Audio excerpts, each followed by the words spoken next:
So what's it gonna be, eh? A malenky review then, oh my brothers.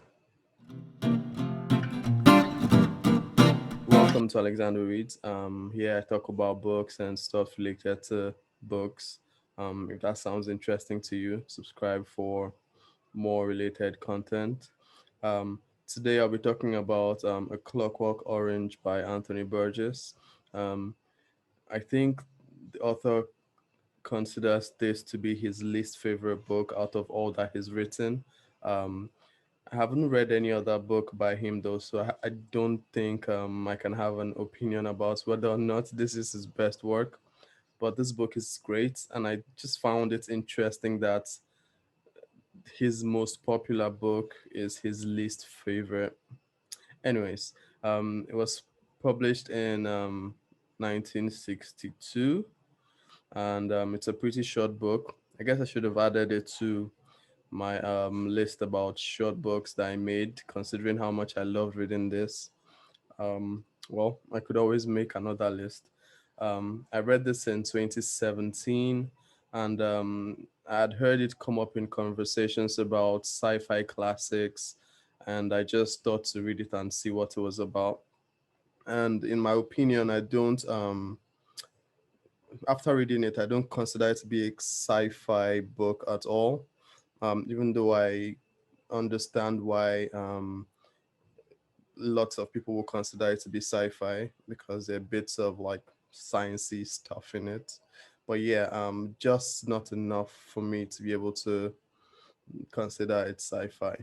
Um, the book is written in its own language. So yes, an entirely different language system was created for this book, and that's what the main character and his friends use to communicate with each other. Other characters in the book speak like regular plain English, but because the book is being narrated by the main character, you're subjected to this weird language for at least 80% of the book. Now, my experience reading the book was awful at first. I didn't understand anything initially, but I just kept on going. And by the time I got to about 30%, I understood the language.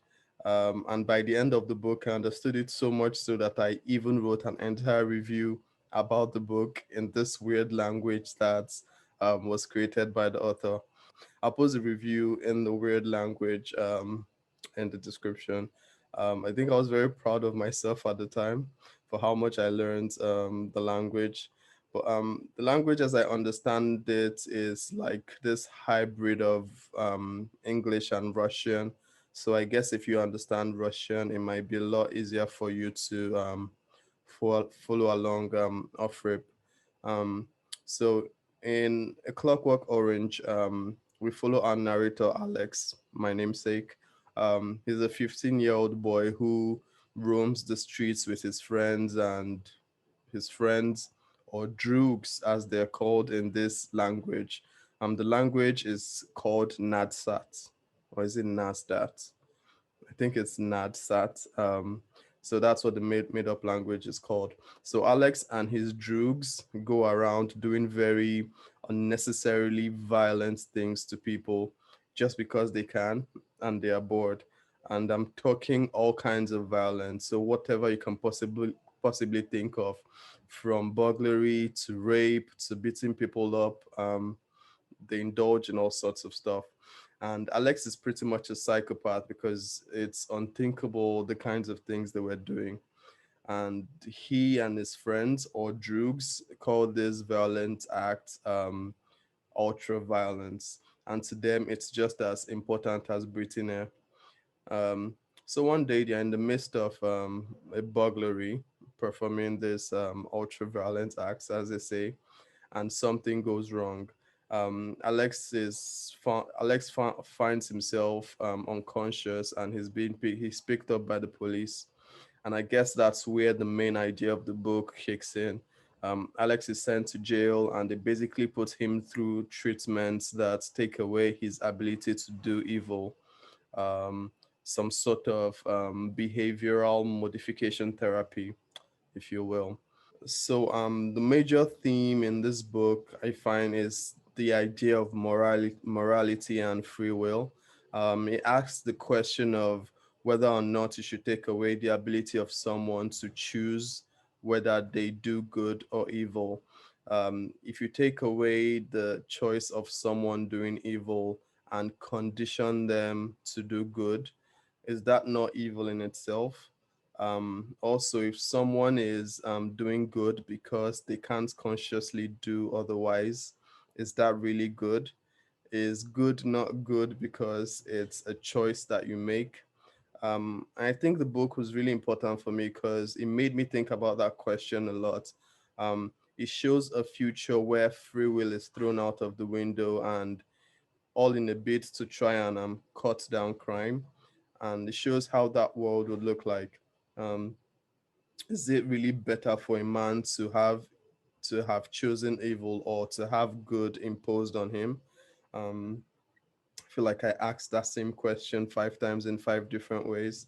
Um, Point is, I think we understand the potential benefits that could come from taking away free will and forcing everybody to do good. But the question is, at what cost? Yeah, so that's the main theme of the book. One other thing I found myself feeling bad for Alex, which is crazy because he's a very terrible person. But then he's so young and intelligent, and he loves classical music, Beethoven, and so I felt like he was just a young person making poor decisions as kids often do, even though like his poor choices were on an entirely different scale. But yeah, I was really conflicted by the character. So the book has two versions.